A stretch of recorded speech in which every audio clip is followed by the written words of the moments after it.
Thank you and welcome back to this final segment of the show for today. We're talking to Reverend John L. Murphy, and the topic is troubled youth. And of course, Reverend Murphy has given us some information relative to dealing with troubled youth, primarily as a person who has been involved in mentoring troubled youth for the last many, many years. And of course, Reverend Murphy, let us allow you to pick up where you left off. Well, you know, Reverend, I was participating in a prison ministry at a church, and a gentleman and I, we had an agency to go to a facility. And at a time when I was dismayed with the work of working with incarcerated youth, I went to this facility one Saturday with my associate and I, and after we had provided a sort of spiritual service and a message was given, a young man walked up to me, and he was under the department, incarcerated there at that particular facility, and he asked did I remember who he was, and I called him by his name. He said, yes, that's right. And evidently the message that we had talked about that day impacted his mind, and he told me that he had wished many years ago that he had listened to some of the things that I had told him when he was at a facility that I had worked at in his youthful years. And I said, yeah, I would have hoped. But naturally, I encouraged him to keep his faith up that one day that he would get out and he could have a productive life if he worked his program. And I keep focusing on that because that has given me a lasting impact in my heart. It's been quite some time now, and I was young in the field at the time that I worked with that gentleman.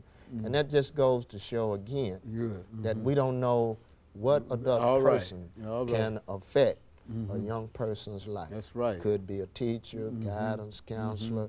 I can go back to even Cub Scout in my life. Everybody can. Very good. And how just somebody having a few hot dogs and sandwiches and us doing a little task for about an hour or two on Saturday, that can help mold the future. You have your fraternities and sororities working with young people now, and the 100 Black Men and those type of agencies. But before long, there's going to be something that's going on that's going to touch these young people where they're not going to depend on it. And what I'm saying is what we do every day. They're constantly watching. If they're looking at us, the person that's in the classroom, he can't drive up to that same kid and buy some drugs from him. He can't see that parent doing some things that's going to make him depressed, lackadaisy in the care of his home. There have to be a breaking point. I don't want to get preachy in our conversation. Go on, but I understand what you're saying. Go on. With my smaller grandson, just Sunday he has his little way about God. And he's watching the adults.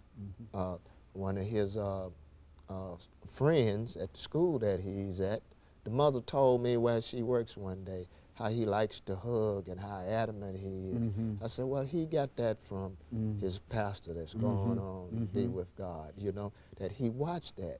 And he watched what I do when I go and come.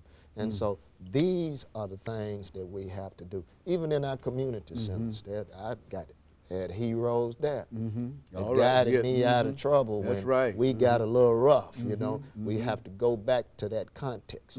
But you'll find again, everybody wants something done about it, but nobody wants to do anything.